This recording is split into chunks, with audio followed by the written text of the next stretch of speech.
ಬಾಳೆಹಣ್ಣು ನನಗಿರ್ಲಿ ಸಿಪ್ಪೆ ಇನ್ನೊಬ್ಬರಿಗಿರ್ಲಿ ಅನ್ನುವಂತ ಪರಿಸ್ಥಿತಿ ಬಂದ್ಬಿಡ್ಬೋದು. ಆ ಮಹಾನಗರ ಪಾಲಿಕೆ ಅಧಿಕಾರ ವ್ಯಾಪ್ತಿಯ ಒಳಗೆ ಹಸ್ತಕ್ಷೇಪ ಮಾಡದಂತಾಗದಿಲ್ಲ. 224 ಜನ MLA ಸಮಾನವಾಗಿ ಅನುದಾನ ಹಂಚಿಕೆಯಾಗಿದೆಯಾ? ಒಂದು ರಾಜಕೀಯ ತಾರತಮ್ಯ. ನಾವು ಓಟ್ ಬೇಕು, ಅದಕ್ಕೆ ಡೆವಲಪ್ಮೆಂಟ್ ಮಾಡಿದೀವಿ. ಇಲ್ಲೇ ಇದ್ರೆ ಸ್ಲಮ್ಮೆ ಆಗ್ತಿತ್ತು. ವೋಟ್ ಬ್ಯಾಂಕ್ ದೃಷ್ಟಿ ಇಟ್ಕೊಂಡು ಡೆವಲಪ್ಮೆಂಟ್ ಮಾಡದೇ ಇದ್ರೆ ಸ್ಲಮ್ಮೆ. ಆ ಗ್ರೇಟರ್ ಬೆಂಗಳೂರು ಅಥಾರಿಟಿಯ ಸಿಬ್ಬಂದಿಗಳಿಗೆ ಸಂಬಳ ಯಾರು ಕೊಡ್ತಾರೆ? ಮಾನ್ಯ ಸಭಾಪತಿಗಳೇ, ಮಾತಾಡಿ. ಉಪಮುಖ್ಯಮಂತ್ರಿಗಳು ಗ್ರೇಟರ್ ಬೆಂಗಳೂರಿಗೆ ಸಂಬಂಧಪಟ್ಟಂತ ಬಿಲ್ ಅನ್ನ ಮಂಡಿಸಿದ್ದಾರೆ ಮತ್ತು ಸಲಹೆ ಸೂಚನೆಗಳು ವಿರೋಧಗಳಿದ್ರೂ ಕೂಡ ಪ್ರಸ್ತಾಪ ಮಾಡಿ ಅಂತ ಹೇಳಿದ್ದಾರೆ. ನನಗೆ ಕೆಲವು ಗೊಂದಲಗಳಿದಾವೆ. ನೋಡಿ, ಕೆಂಪೇಗೌಡರು ದೂರದೃಷ್ಟಿ ಇಟ್ಕೊಂಡು ಬೆಂಗಳೂರನ್ನ 1538ರಲ್ಲಿ ಹತ್ತತ್ರ 487 ವರ್ಷಗಳ ಹಿಂದೆ ನಿರ್ಮಾಣ ಮಾಡಿದ್ರು. ಒಂದೊಂದು ಪೇಟೆಗೂ ಒಂದು ಹೆಸರಿಟ್ಟು ಅಲ್ಲಿ ಅದೇ ವಹಿವಾಟು ನಡೆಯೋ ರೀತಿಯಲ್ಲಿ ನಡ್ಕೊಂಡಿದ್ರು. ಅದರ ನಂತರ ನಾಲ್ವಡಿ ಕೃಷ್ಣರಾಜ ಒಡೆಯರ್ ಕಾಲದಲ್ಲಿ ಮಂಡ್ಯ ನಿರ್ಮಾಣ ಆಯಿತು, KR ನಗರ ನಿರ್ಮಾಣ ಆಯಿತು, ಮೈಸೂರು ನಿರ್ಮಾಣ ಆಯಿತು. ಆ ಮೈಸೂರಿನ ಎಕ್ಸ್ಟೆನ್ಷನ್ ಎಷ್ಟು ನೀವು ಸರ್ಕಾರಿ ಕಚೇರಿಗಳಿಂದ ಹಿಡಿದು ರೋಡಿಂದ ಹಿಡಿದು ಮತ್ತೊಂದ್ಸರಿ ಕಟ್ಟಡ ಹೊಡಿಬೇಕಾದ ಅವಶ್ಯಕತೆನೇ ಇಲ್ಲ. ವಿಶಾಲವಾಗಿರ್ತಕ್ಕಂಥ ರಸ್ತೆ, ಸರ್ಕಲ್ಲು, ಸಿಗ್ನಲ್ ಫ್ರೀ ಸರ್ಕಲ್, ನೀವಲ್ಲಿ ಸಿಗ್ನಲ್ ಲೈಟ್ನ ಅವಶ್ಯಕತೆನೇ ಇಲ್ಲ. ಅಂದರೆ ಇದು 100 ವರ್ಷದ ಹಿಂದೆ ಮಾಡಿದ್ದು. ಅಷ್ಟು ಪ್ಲಾನ್ಡ್ ಸಿಟಿ. ನಾವು ಬೆಂಗಳೂರನ್ನ ಕೆಂಪೇಗೌಡರು ನಿರ್ಮಾಣ ಮಾಡಿದಾಗಲೂ ಯೋಜನಾಬದ್ಧವಾಗಿ ಮಾಡಿದ್ರು. ಅದರ ನಂತರ ಮೈಸೂರು ಮಹಾರಾಜರು ನಿರ್ಮಾಣ ಮಾಡಿದ 3 ನಗರಗಳು ಕೂಡ ಯೋಜನಾಬದ್ಧ ನಗರಗಳಾದವು. ಆಮೇಲೆ ನಾವು ಆ ಯೋಜನಾಬದ್ಧ ನಗರವನ್ನು ಯಾವ ಸ್ಥಿತಿಗೆ ತಗೊಂಡೋಗಿ ಇಟ್ಕೊಂಡಿದ್ದೀವಿ? ಹಾಗಿದ್ರೆ ನಮ್ಮ ಪ್ಲಾನ್ನಲ್ಲಿ ಸಮಸ್ಯೆ ಇತ್ತಾ, ಎಕ್ಸಿಕ್ಯೂಷನಲ್ಲಿ ಸಮಸ್ಯೆ ಇತ್ತಾ? ನನಗನ್ಸುತ್ತೆ ನೀವು ಎಷ್ಟೇ ಪ್ಲಾನ್ ಮಾಡಿ ಅಲ್ಲಿ ಭ್ರಷ್ಟ ವ್ಯವಸ್ಥೆ ಕೈಗೆ ಆ ಪ್ಲಾನ್ ಕೊಟ್ರೆ ಅಲ್ಲಿ ನಾನೆಷ್ಟು ಲೂಟಿ ಹೊಡೆಯೋದು ಅಂತ ನೋಡ್ತಾರೆ. ಈಗ BDA ಇದೆಯಪ್ಪ,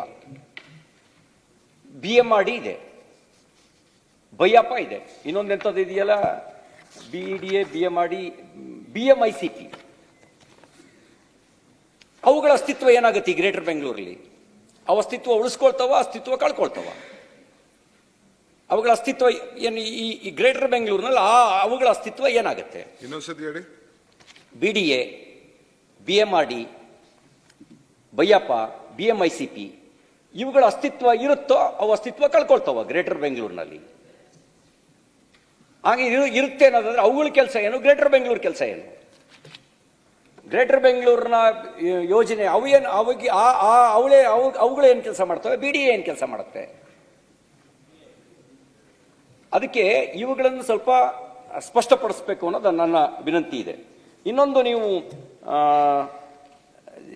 ಸೆಕ್ಷನ್ 13ನಲ್ಲಿ ಕ್ಲಾಸ್ A ನಲ್ಲಿ ಕಾರ್ಯಕಾರಿ ಸಮಿತಿ ರಚನೆ, ಅದನ್ನ ಮಾನ್ಯ ಮುಖ್ಯಮಂತ್ರಿಗಳು ಕಾರ್ಯಕಾರಿ ಸಮಿತಿ ರಚನೆ ಮಾಡ್ತಾರೆ. ಬೆಂಗಳೂರಿನ ಉಸ್ತುವಾರಿ ಸಚಿವರು ಅಥವಾ ಮುಖ್ಯಮಂತ್ರಿಗಳು ನೇಮಕ ಮಾಡಬಹುದಾಗಿರ್ತಕ್ಕಂಥ ಯಾವುದೇ ಸಚಿವ ಅಂತ ಹೇಳಿದ್ದಾರೆ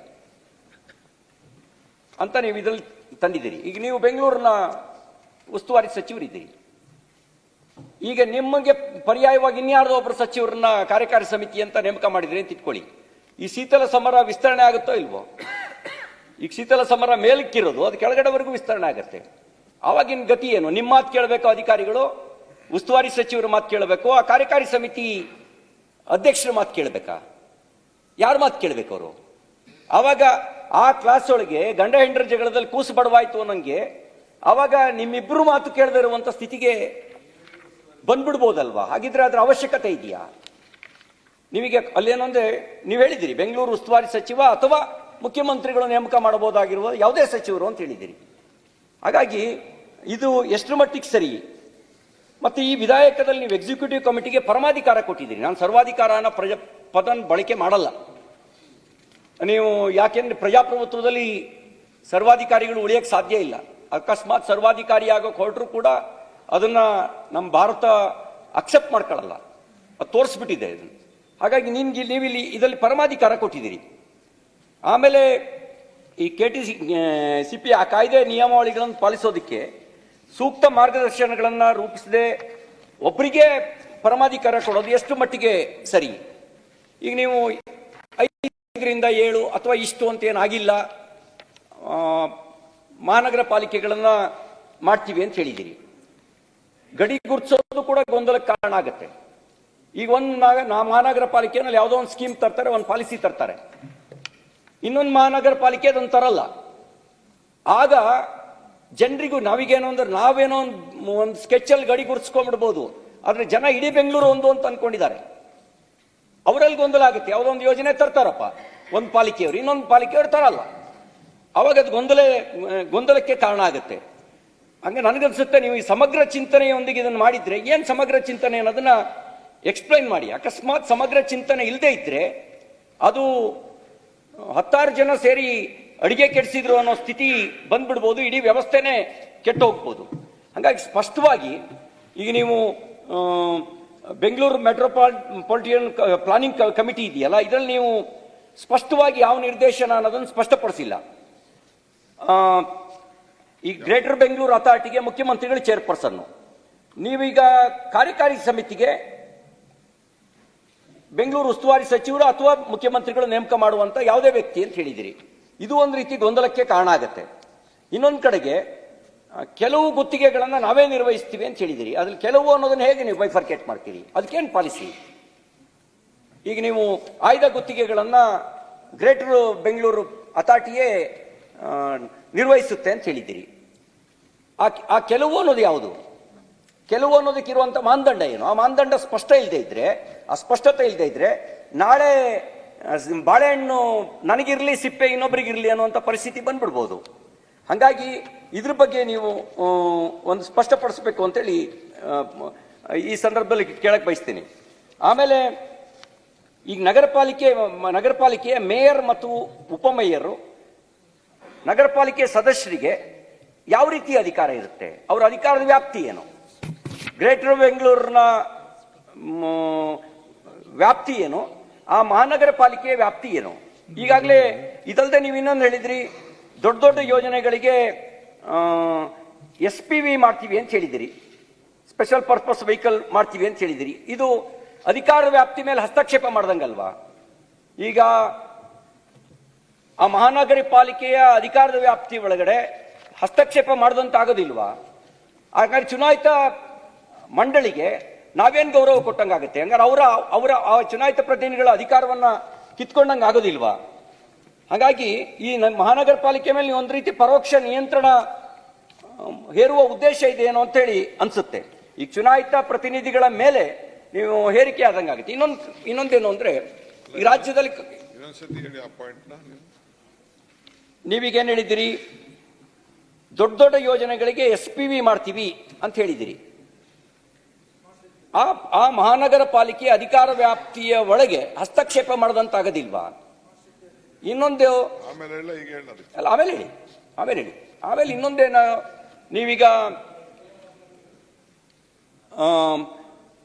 ಈಗ ರಾಜ್ಯದಲ್ಲಿ ಒಂದು ಪಕ್ಷದ ಸರ್ಕಾರ ಇದೆ, 224 ಜನ MLAಗಳಿದ್ದಾರೆ. 224 ಜನ MLAಗಳಿಗೆ ಸಮಾನವಾಗಿ ಅನುದಾನ ಹಂಚಿಕೆಯಾಗಿದೆಯಾ? ನಮ್ಮ ಪಾರ್ಟಿ MLAಗಳ್ರಿ ಅದಕ್ಕೆ ಜಾಸ್ತಿ ಕೊಟ್ಟಿದ್ದೀವಿ ಅಂತ ನೀವೇ ಹೇಳಿರೋ ಸ್ಟೇಟ್ಮೆಂಟ್ ನಾನು ಕೇಳಿದ್ದೀನಿ. ನಾಳೆ ಈ ಕಾರ್ಪೊರೇಷನ್ ನಲ್ಲಿ ಬೇರೆ ಬೇರೆ ಪಕ್ಷದವರು ಗೆದ್ದು ಬರ್ತಾರೆ. ಅನುದಾನ ಹಂಚಿಕೆಯನ್ನ ನೀವು ಸ್ಟೇಟ್ ಫೈನಾನ್ಸ್ ಕಾರ್ಪೊರೇಷನ್ ಮಾಡಿ ಅದ್ರ ಮೂಲಕ ಹಂಚಿಕೆ ಮಾಡ್ತೀವಿ ಅಂತಕ್ಕಂಥದ್ದನ್ನು ಕೂಡ ನೀವು ಕೆಳಮನೆಯಲ್ಲಿ ಹೇಳಿದ್ರಿ. ಸ್ಟೇಟ್ ಫೈನಾನ್ಸ್ ಕಾರ್ಪೊರೇಷನ್ ಮಾಡ್ತೀವಿ, ಅದ್ರ ಮೂಲಕ ಹಂಚಿಕೆ ಮಾಡ್ತೀವಿ ಅಂತ ಹೇಳಿ.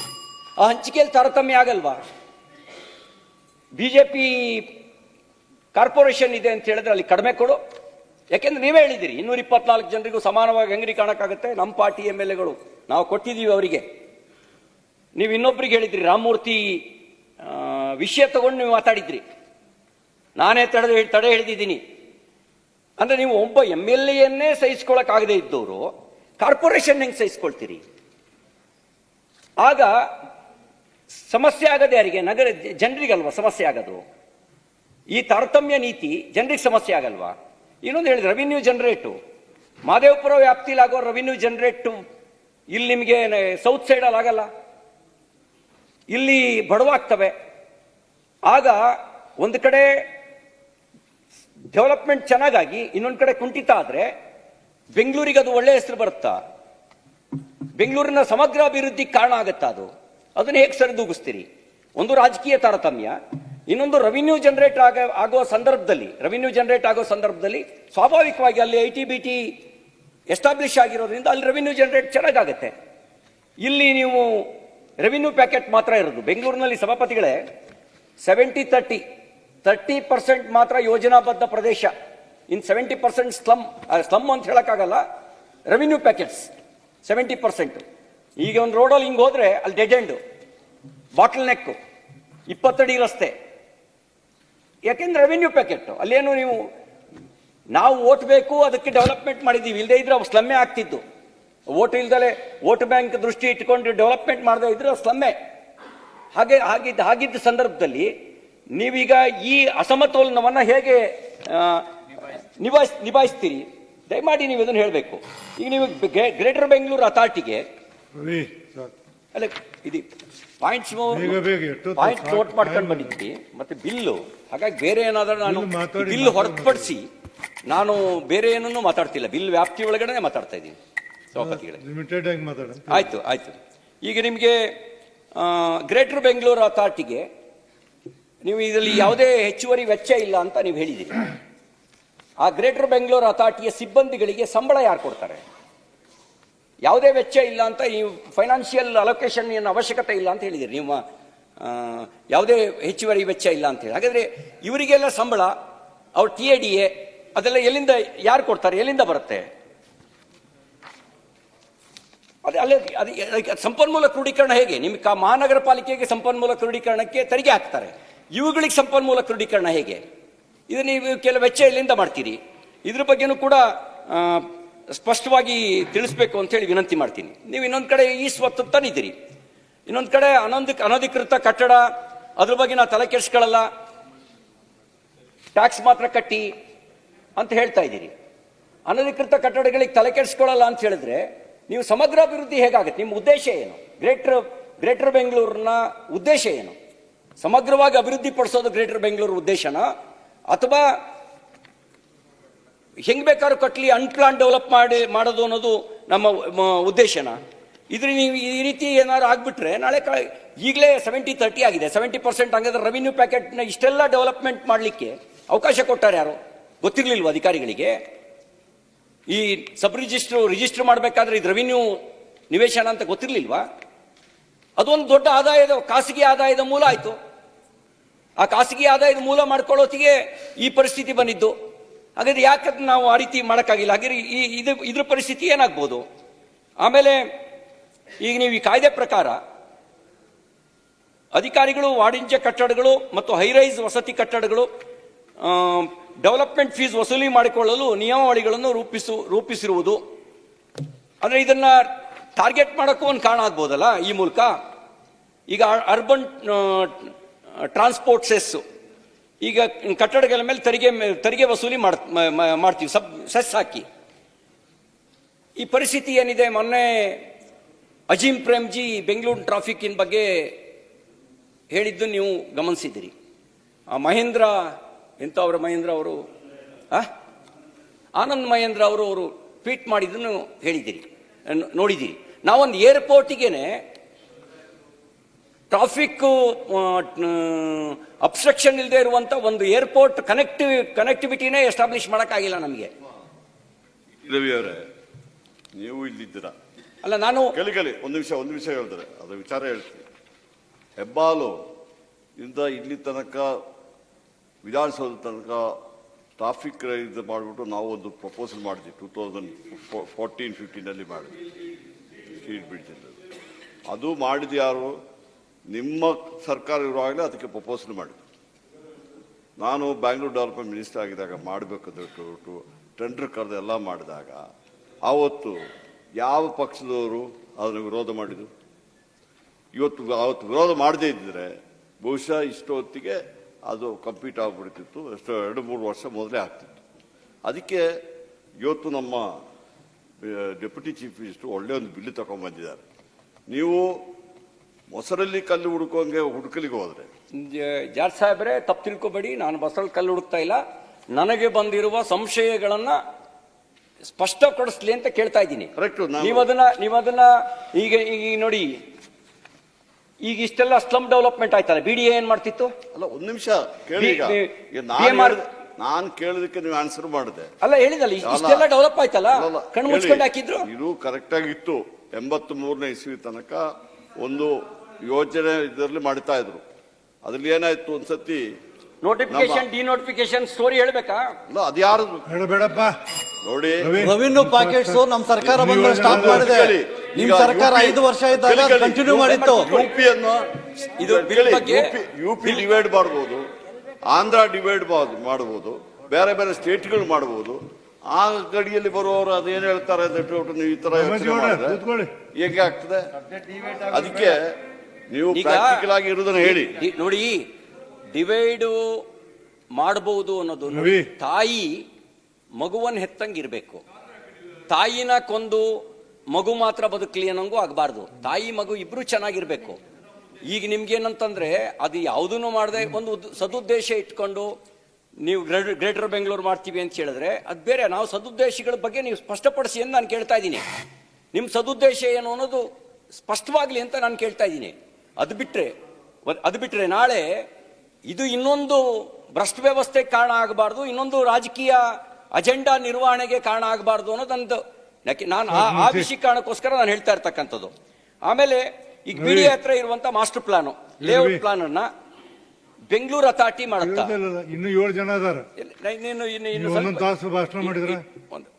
ಈಗ ಬಿಡಿ ಹತ್ರ ಇರುವಂತ ಮಾಸ್ಟರ್ ಪ್ಲಾನ್, ಲೇಔಟ್ ಪ್ಲಾನ್ ನ ಈಗ ಮಾಸ್ಟರ್ ಪ್ಲಾನ್ ನ ಅಪ್ರೂವ್ ಮಾಡೋದು ಯಾರು? ಗ್ರೇಟರ್ ಬೆಂಗಳೂರು ಅಥಾರಿಟಿನ ಅಥವಾ ಮಹಾನಗರ ಪಾಲಿಕೆಗಳ? ಈ ಪ್ಲಾನ್ ಸ್ಯಾಂಕ್ಷನ್ ಆಗುತ್ತಲ್ಲ, ಅದನ್ನ ಅಪ್ರೂವ್ ಮಾಡೋದು ಯಾರು? ಮಹಾನಗರ ಪಾಲಿಕೆ ಅಪ್ರೂವ್ ಮಾಡಬೇಕಾ, ಗ್ರೇಟರ್ ಬೆಂಗಳೂರು ಅಪ್ರೂವ್ ಮಾಡಬೇಕಾ? ಇದ್ರ ಬಗ್ಗೆನೂ ಒಂದು ಸ್ಪಷ್ಟಪಡಿಸಿ. ಆಮೇಲೆ ಕಟ್ಟಡ ವಿನ್ಯಾಸವನ್ನು ವೆಬ್ಸೈಟ್ ನಲ್ಲಿ ಪಬ್ಲಿಕ್ ಡಾಕ್ಯುಮೆಂಟ್ಸ್ ಮಾಡ್ತೀನಿ ಅಂತ ಹೇಳಿದಿರಿ. ಪಾರದರ್ಶಕತೆ ತರೋದು ಉದ್ದೇಶದಲ್ಲಿ ಇರಬಹುದು ಪಾರದರ್ಶಕತೆ. ಯಾಕೆಂದ್ರೆ ಈಗ ಆಕ್ಯುಪೇಷನ್ ಸರ್ಟಿಫಿಕೇಟು ಕಾಸು ಕೊಟ್ರೆ ಮಾತ್ರ ಸಿಗೋದು. ನೋನ್ ನಿಮ್ಗೆ ಗೊತ್ತಿರೋ ಸಂಗತಿ, ಬೆಂಗಳೂರಿಗೆ ಈಗ OCCCಗೆ ಕಾಸು ಕೊಟ್ರೆ ಮಾತ್ರ OCCC. ನೀವು ಯಾವ ಪ್ಲಾನ್ ಬೇಕಾದ್ರೂ ಕಟ್ಟಿರ್ರಿ, ಕಾಸು. ಇನ್ ಕೆಲವರೆಲ್ಲ ಈ ಅಪ್ಪನ ಆಸ್ತಿಲ್ ಪಾಲ್ ಕೇಳ್ದಂಗೆ ಕೇಳ್ತಾರಂತೆ ದೊಡ್ಡ ದೊಡ್ಡ ಅಪಾರ್ಟ್ಮೆಂಟ್ ಅಲ್ಲಿ. ನನಗೆ 3 ಫ್ಲಾಟ್ ಬಿಡು, 5 ಫ್ಲಾಟ್ ಬಿಡು ಅಂತ ಬಿಟ್ರೆ ಮಾತ್ರ, ಉಳಿದಿದ್ದಿಲ್ಲ ಅಂದ್ರೆ ಯಾವ್ದಾದ್ರು ಒಂದು ನೆಪ ತೆಗೆದು ಅವರಿಗೆ OCC ಕೊಡದಂಗೆ ಅದನ್ನ ತಡೆ ಹಿಡಿತಾರೆ. ಈಗ ಬೆಂಗಳೂರಿನಲ್ಲಿ ಪ್ಲಾನ್ ಸ್ಯಾಂಕ್ಷನ್ಗೆ 100 ರೂಪಾಯಿ ಅಡಿಷನಲ್ ಆಗಿ ಕೊಡಬೇಕು ಲಂಚ. ನಿಮಗೆ ಗೊತ್ತಿಲ್ಲದೆ ಇರೋ ಸಂಗತಿ ಏನಲ್ಲ ಅದು. ಈಗ ಗ್ರೇಟರ್ ಬೆಂಗಳೂರು ಅಂತ ಹೇಳಿದ್ರೆ ಪಾಲಿಕೆಗೂ ಕೊಟ್ಟು ಗ್ರೇಟರ್ ಬೆಂಗಳೂರಿಗೂ ಕೊಡ್ಬೇಕಾ? ಏನು ಅದ್ರ ಬಗ್ಗೆನೂ ಈಗೇನೆ ವ್ಯಕ್ತಿ ಪ್ರಾಮಾಣಿಕವಾಗಿಲ್ಲದೆ ಇದ್ರೆ ಅದರಲ್ಲಿ ಏನು mention ಮಾಡಿಲ್ಲಲ್ಲ. They should know. They should come out the facts. If they have document, they should prove it. They can't make an allegation to the government. I will not agree with it. ಸಭಾಪತಿಗಳು ಒಂದು ಮಾತು ಹೇಳಿದ್ರು, ಸಾಕ್ಷಿ ಎಲ್ಲದಕ್ಕೂ ಬೇಕಾಗಿಲ್ಲ, ಆತ್ಮಸಾಕ್ಷಿಯೇ ಸಾಕು. ಎಲ್ಲದಕ್ಕೂ ಸಾಕ್ಷಿ ಬೇಕಾಗಿಲ್ಲ. ಕೆಲವುದಕ್ಕೆ ಆತ್ಮಸಾಕ್ಷಿಯೇ ಸಾಕು. ನಿಮ್ಗಳೇ corridor ನಲ್ಲಿ ಮಾತಾಡಿರೋದನ್ನ ನಾನು 1000 ಬಾರಿ ಕೇಳಿಸ್ಕೊಂಡಿದ್ದೀನಿ. ನೀವುಗಳೇ ಕಾರಿಡಾರ್ ಅಲ್ಲಿ ಮಾತಾಡೋದನ್ನ, ನೀವು ಕಡೆ ಕಾರಿಡಾರ್ ಅಲ್ಲಿ ಮಾತಾಡೋ 1000 ಬಾರಿ ಕೇಳಿಸ್ಕೊಂಡಿದ್ದೀನಿ ನಾನು.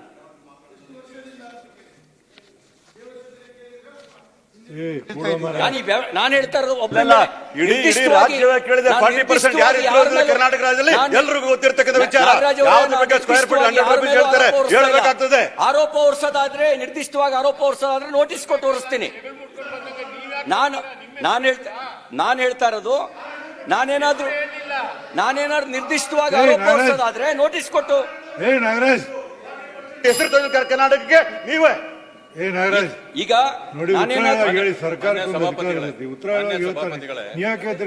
ಮಾನ್ಯ ಸಭಾಪತಿಗಳೇ, ನಾಗರಾಜ್ ಅವರು ಹೇಳಿದ್ರು 40%. ನಿಮ್ಮ ಯೋಗ್ಯತೆಗೆ ಎಲ್ಲಾದ್ರೂ ಇವತ್ತಿನವರೆಗೆ ಪ್ರೂವ್ ಮಾಡಕ್ಕಾಯ್ತಾ? ಹೋಗ್ಲಿ ಬಿಡಿ 40% ನಿಲ್ಲಿಸಿದ್ರ ನೀವು ಹೋಗ್ಲಿ. ಈಗ 40% ಹೇಳಿದ್ರಲ್ಲ, ನೀವು ನಿಲ್ಲಿಸಿಬಿಟ್ರಾ? ನಿಲ್ಲಿಸಿಲ್ಲ. ಒಂದು ಸಮಯ ನೀವು ನಿಲ್ಲಿಸಿದ್ದೇ ಆಗಿದ್ರೆ ಎಲ್ಲಿ ಆ ದುಡ್ಡು? ದುಡ್ಡು ಗ್ಯಾರಂಟಿಗಳು ಕೊಡುವಾಗ ಏನ್ ಹೇಳಿದ್ರಿ? ಈ ಸೋರಿಕೆ 40% ನಿಲ್ಲಿಸ್ಬಿಟ್ರೆ ಸಾಕು, ಗ್ಯಾರಂಟಿಗಳೆಲ್ಲ ಕೊಟ್ಬಿಡ್ಬೋದು ಅಂತ ಹೇಳಿದ್ರಿ. ಅಂದ್ಮೇಲೆ ಆ ಹಣದಲ್ಲಿ ಗ್ಯಾರಂಟಿ ಕೊಡಿ. 52,000 ಕೋಟಿ ಯಾಕೆ? 40% ನಿಲ್ಲಿಸಿದ ದುಡ್ಡು ಎಲ್ಲಿಟ್ಟಿದ್ದೀರಿ ಈಗ ಅದನ್ನು ತೋರಿಸಿ ಈಗ. ವಿರೋಧ ಪಕ್ಷ ನಾಯಕರೇ, ಅಕಸ್ಮಾತ್ ಆ ಮೂಲಕನೇ ಆದಾಯ ಕ್ರೋಢೀಕರಣ ಆಗದಾಗಿದ್ರೆ 16 ವಿವಿಧ ಅಗತ್ಯ ವಸ್ತುಗಳ ರೀತಿ- ಬೆಲೆ ಏರಿಕೆ ಮಾಡ್ತಿರ್ಲಿಲ್ಲ. ಈಗ ಮೊಗಸಾಲೆಯಲ್ಲಿ ಮಾತಾಡ್ತಕ್ಕಂಥ ಮಾತನ್ನ ಒಳಗಡೆ ಹೇಳಿದ್ರೆ ಏನು ತಪ್ಪಿಲ್ಲ, ಅದಕ್ಕೆ ಆಧಾರ ಕೊಡಬೇಕಾಗಿಲ್ಲ. ಅಲ್ಲ, ಹಾಗೆಯೇ ನೀವು ಕೂಡ ಆಧಾರರಹಿತವಾಗಿಯೇ ಮಾತಾಡಿದ್ದೀರಿ. ಚುನಾವಣೆಗಾಗಿ ನಿಮಗೊಂದು ಅಸ್ತ್ರ ಬೇಕಾಗಿತ್ತು, ಅವತ್ತು ಹೇಳಿದ್ರಿ ಲೋಕಾಯುಕ್ತಕ್ಕೆ ಕೊಟ್ರಿ, ಲೋಕಾಯುಕ್ತ ಕ್ಲೀನ್ ಚಿಟ್ ಕೊಟ್ಟಾಯ್ತಲ್ಲ, ಅಲ್ಲ, ಆಮೇಲೆ ಕಾಂಗ್ರೆಸ್- ನಿಮಗೆ ಮುಖಬಂಧ ಆಗ್ಲಿಲ್ವಾ? ಕಾಂಗ್ರೆಸ್ ಕಾರ್ಯಕರ್ತರು ರವಿ, salary ಅದಕ್ಕೆ ಕೊಡಕ್ಕೆ ಮಾತಿನಲ್ಲಿ ಸ್ವಲ್ಪ ಇನ್ನೊಂದು ಇಳಿತಾ ಇದೆ. ಹೇಳ್ತೀರಿ ಒಳ್ಳೆ ಚಟ. ಈಗ ಸಭಾಪತಿಗಳೇ, ಅದೇ, ಬೇಗ ಮುಗಿಸ್ಬೇಕು. ಇನ್ನೂ ಜನ- ಗ್ರೇಟರ್ ಬೆಂಗಳೂರಿನ ವ್ಯಾಪ್ತಿ ಏನು? ಇನ್ನು 8 ಜನ ಅದಾರ. ನಾನು 5 ನಿಮಿಷಕ್ಕೆ ಮುಗಿಸ್ತೀನಿ. ಬೇಗ 5 ನಿಮಿಷ ಅಂತ ಹೇಳಿದ್ರಿ. ಗ್ರೇಟರ್ ಬೆಂಗಳೂರಿನ 2 ನಿಮಿಷ ವ್ಯಾಪ್ತಿ ಮುಗಿಸು. ಈಗ ನಾನು ನಿಮಗೆ ಬೇರೆಯವ್ರು ಕರಿತೇನೆ. ಈಗ ಕೆಂಪೇಗೌಡರು 4 ಸ್ತಂಭಗಳನ್ನ ಗೋಪುರಗಳನ್ನ ಗೋಪುರಪ್ಪ. ನಿರ್ಮಾಣ ಮಾಡಿದ್ರು, ಗಡಿ ಗುರುತಿಸಿದ್ರು. ಗ್ರೇಟರ್ ಬೆಂಗಳೂರಿನ ಗಡಿ ಯಾವುದು? ಏನಾದ್ರು ಆ ಗಡಿ ಏನಾದ್ರು ಗುರುತಿಸಿದ್ದೀರಾ? ಎಲ್ಲಿಂದ ಎಲ್ಲಿವರೆಗೂ ಇರುತ್ತೆ ಗ್ರೇಟರ್ ಬೆಂಗಳೂರು ಗಡಿ? ಅದನ್ನು ಕೂಡ ನೀವು ಸ್ಪಷ್ಟಪಡಿಸಬೇಕು ಅಂತ ಹೇಳಿ ವಿನಂತಿ ಮಾಡ್ತೀನಿ. ಆಮೇಲೆ ಈಗ ನೋಡಿ, TDR ಬದಲಿಗೆ FIR ಕೊಡ್ತಾ ಇದ್ದೀರಿ 28%. ಆದಾಯ ಕ್ರೋಢೀಕರಣ ಉದ್ದೇಶಕ್ಕೆ ಮಾತ್ರ FIR ಕೊಡ್ತಾ ಇದ್ದೀರಿ. ಅದ್ರ ಪರಿಣಾಮದ ಬಗ್ಗೆ ಯೋಚನೆ ಮಾಡಿದ್ದೀರಾ? ಅದು ಪ್ಲಾನ್ಡ್ ಡೆವಲಪ್ಮೆಂಟಿಗೆ ಕಾರಣ ಆಗುತ್ತಾ? ಬಿಡ್ರಿ ಶರವಣ, ಹಂಗಾಗಿ ಬಿಡಪ್ಪ ಹೋಲಿ. ಆಮೇಲೆ FIR ರವಿ ಮಾತಾಡ್ರಿ, ಮುಗಿಸ್ರಿ. ಈಗ ಸಭಾಪತಿಗಳೇ, ಹಂಗಾಗಿ ನನಗೆ 2 ವಿಷಯ ಸ್ಪಷ್ಟಪಡಿಸಬೇಕು. ಮಹಾನಗರ ಪಾಲಿಕೆ ಅಧಿಕಾರದ ವ್ಯಾಪ್ತಿ ಏನು ಅವ್ರ ಉತ್ತರ ಹೇಳ್ತಾರ. ಅವ್ರು ಹೇಳಬೇಕು. ಇನ್ನೊಂದು ಗ್ರೇಟರ್ ಬೆಂಗಳೂರಿನ ವ್ಯಾಪ್ತಿ ಏನು? Right. ಇದ್ರ ಜೊತೆಗೆ ನಿಮಗೀಗ ಇದನ್ನ ಮಾಡಬೇಕು ಅನ್ನೋದಾದ್ರೆ ಡೈರೆಕ್ಟ್ ಗ್ರೇಟರ್ ಬೆಂಗಳೂರಿಗೂ ಕೂಡ ಮೇಯರ್ನ ಜನರಿಂದ ಯಾಕೆ ಆಯ್ಕೆ ಮಾಡಬಾರ್ದು? ಇದನ್ನ ಸಲಹೆ ರೂಪದಲ್ಲಿ ಕೊಡ್ತಾ ಇದ್ದೀನಿ. ಜೊತೆಗೆ ಮಹಾನಗರ ಪಾಲಿಕೆಗೂ ಕೂಡ ನೀವು ಮೇಯರ್ ಇನ್ ಕೌನ್ಸಿಲ್ ಬದಲಿಗೆ ಮೇಯರ್ ಇನ್ ಪೀಪಲ್ ಮಾಡಿ. ಜನರಿಂದ ಆಯ್ಕೆ ಆಗಕ್ಕೆ ಮಹಾನಗರ ಪಾಲಿಕೆ ಮೇಯರು ಜನರಿಂದ ಆಯ್ಕೆ ಆಗಬೇಕು. ಗ್ರೇಟರ್ ಬೆಂಗಳೂರಿಗೂ ಕೂಡ ಜನರಿಂದಲೇ ಆಯ್ಕೆ ಆಗುವಂತ ವ್ಯವಸ್ಥೆಯನ್ನ ತಂದ್ರೆ ಆಗ ತಾರತಮ್ಯಕ್ಕೆ ಅವಕಾಶ ಆಗಲ್ಲ. ಸಂಪನ್ಮೂಲ ಕ್ರೋಢೀಕರಣಕ್ಕೆ ಹೇಗೆ ಪಾಲಿಸಿ ಮಾಡ್ತಿರೋ, ಸಂಪನ್ಮೂಲ ಹಂಚಿಕೆಗೂ ಕೂಡ ರಾಜಕೀಯ ತಾರತಮ್ಯವಿಲ್ಲದ ಪಾಲಿಸಿಯನ್ನು ಮಾಡಬೇಕು. ಆ ಪಾಲಿಸಿಯೊಂದಿಗೆ ನೀವು ಬದಲಾವಣೆ ತಂದ್ರೆ, ಸ್ಪಷ್ಟಪಡಿಸಿದ್ರೆ, ನಾವು ಕೆಂಪೇಗೌಡರ ಹೆಸರಿಗೆ, ಕೆಂಪೇಗೌಡರ ಉದ್ದೇಶಕ್ಕೆ ಧಕ್ಕೆ ಆಗದಂತೆ ಇದ್ರೆ ನಮ್ದು ಸಹಕಾರ ಇದೆ. ಅದಿಲ್ಲದೆ ಇದ್ರೆ ನಮ್ಮ ಈ ಒಂದು ಬಿಲ್ಗೆ ನಮ್ಮ ವಿರೋಧ ಇದೆ. ಹೆಚ್ಚಿನ ವಿಡಿಯೋಗಳಿಗೆ ಪ್ರತಿಧ್ವನಿ ಯೂಟ್ಯೂಬ್ ಚಾನೆಲ್ ಸಬ್ಸ್ಕ್ರೈಬ್ ಮಾಡಿ, ಬೆಲ್ ಐಕಾನ್ ಕ್ಲಿಕ್ ಮಾಡಿ.